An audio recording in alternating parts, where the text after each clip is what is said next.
Using the emoji panel in Windows is fun and easy way to add some flares to your messages and documents.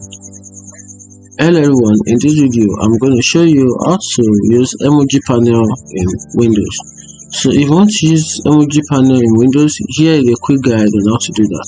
The first thing you have to do is open up the emoji panel. So for you to be able to open the emoji panel, first thing you have to do is tap on the window key plus the full stop button on the keyboard, just like this. Press the window, then the full stop.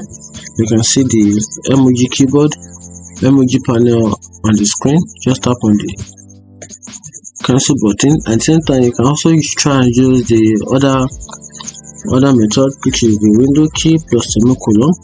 Just tap on your window key, then tap on semicolon. You can see that this is another emoji panel.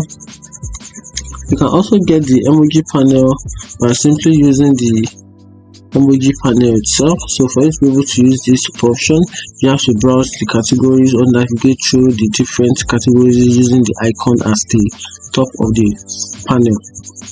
So once you do that, under the categories include the smiley face, the animal, the food, activities, and more. So search for emojis. Use the search bar at the top of the panel to find the specific emojis. Just type in a keyword like a heart or a dog, and the panel will display relevant emojis. You can also insert emojis if you want. You can click on the emoji you want to use and it will be inserted into the text, into your text wherever your cursor is positioned. Also, you can also close the panel.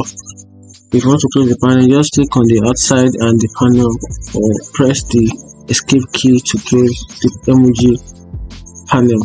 And that's it. If you find this video helpful, like and follow for more. Thank you.